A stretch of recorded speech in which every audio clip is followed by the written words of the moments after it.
100 years ago, America moved at a very different pace.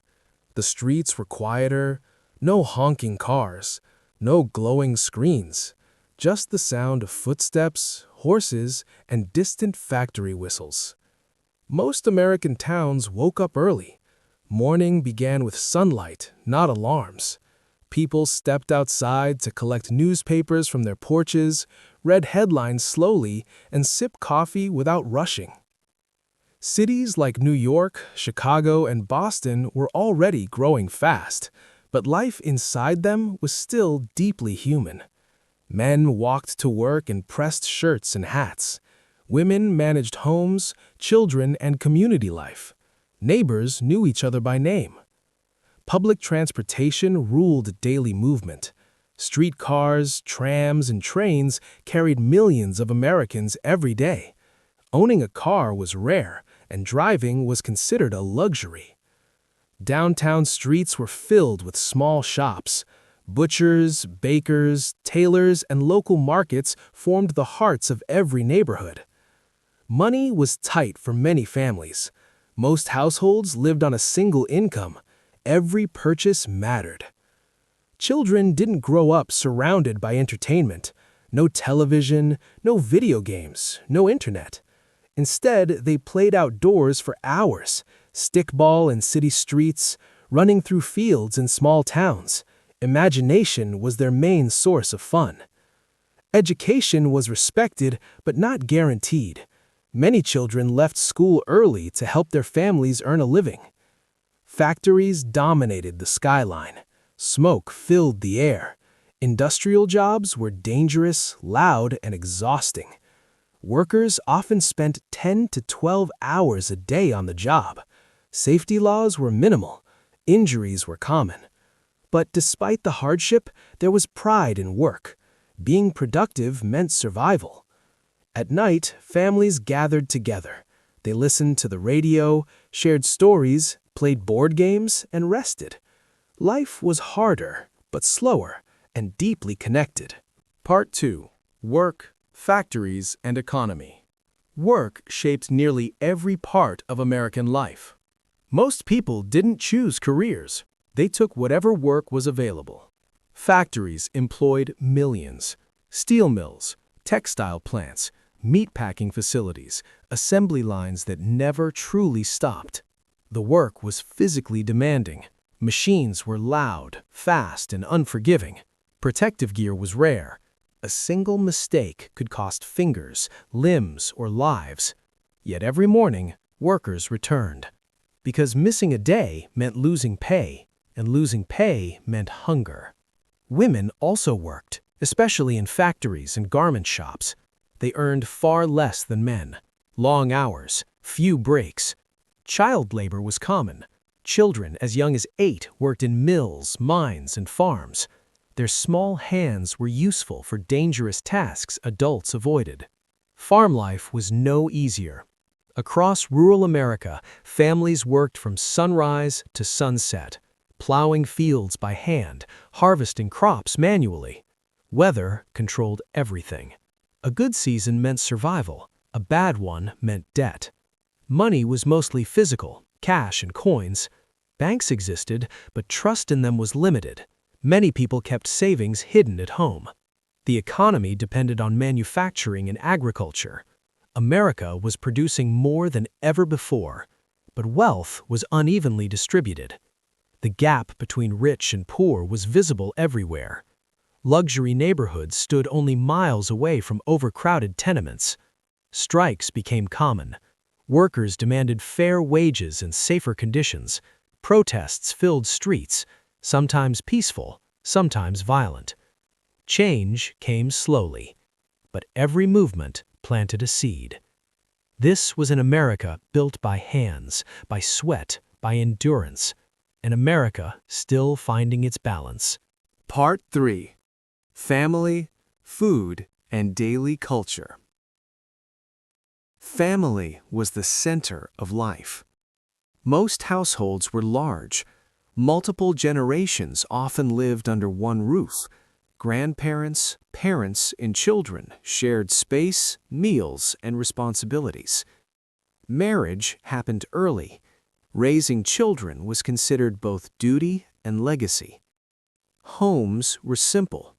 Furniture was functional. Nothing was wasted. Food was prepared from scratch every day. Bread was baked at home. Vegetables were grown in backyard gardens. Meat was eaten sparingly. Meals brought families together. No distractions, no screens, just conversation and routine. Food reflected region and season. Southern kitchens relied on corn, beans, and slow-cooked meals. Northern households favored soups, stews, and bread. Fresh produce was a luxury in winter. Eating out was rare. Restaurants were mostly for travelers or the wealthy. Clothing was durable, not fashionable. People owned few outfits. Clothes were repaired, reused, and passed down. Sunday was different. Churches filled early in the morning. Religion played a powerful role in shaping values, behavior, and community life. Music was performed, not streamed. Families gathered around pianos. Local bands played at social events. Entertainment was simple: storytelling, board games, community gatherings. News traveled slowly. People learned about the world through newspapers and word of mouth. Cultural change moved at a human pace. Traditions mattered. Reputation mattered. Community approval mattered. Life felt smaller, but closer. Part 4. Technology, Transport, and Changing Cities. Technology was entering daily life quietly. Electricity was spreading, but unevenly. Cities lit up first. Rural areas waited years. Homes with electric light felt modern. Others still relied on oil lamps and candles. The radio began to transform communication. Voices traveled across states. Families gathered around a single device, listening together. Telephones existed, but not in every home. Calls were short and purposeful. Silence still dominated daily life. Transportation reshaped distance. Trains connected the nation. Freight cars moved goods from farms to cities. Passenger trains carried workers, immigrants, and opportunity. Cars slowly appeared on the roads. They were loud, unreliable, and expensive. Only a few could afford them. Roads were unpaved. Travel was slow and uncomfortable. Cities grew upward. Skyscrapers began to change skylines. Steel and concrete replaced wood and brick. Immigrants arrived in waves. They brought language, food, and culture. Cities became crowded, diverse, and restless. Housing struggled to keep up. Tenement buildings packed families into small rooms. Privacy was rare. Yet cities promised something powerful: work, possibility, a future. Modern life was approaching, but tradition still held on. America stood between two worlds. Part 5. Change, Struggle, and the America that emerged. Change never arrives all at once. It builds quietly, then suddenly reshapes everything. America entered a period of uncertainty. Economic pressure increased. Jobs became unstable.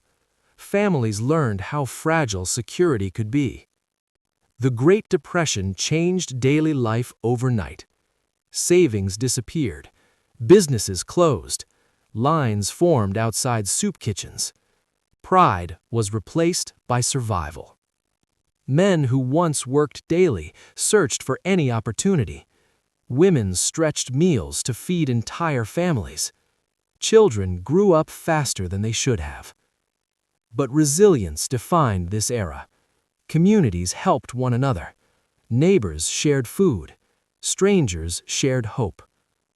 Government programs slowly introduced new ideas: work relief, public projects, a promise that the nation would not abandon its people. At the same time, America was transforming culturally. Music evolved. Jazz echoed through cities. Radio united the nation during hard times. Education expanded. Literacy increased. A new generation began imagining a different future. Then came global conflict. World War reshaped American identity. Factories turned into engines of war. Women entered the workforce in unprecedented numbers. Unity replaced division. Sacrifice replaced comfort. When the war ended, America was no longer the same. Technology accelerated. Industry expanded. Cities modernized. The quiet life of the past slowly faded, yet its influence remained. Values of hard work, community, discipline, family. The America of 100 years ago laid the foundation for the world that followed. A nation shaped by struggle, built by ordinary people, living extraordinary lives in ordinary moments. This was America.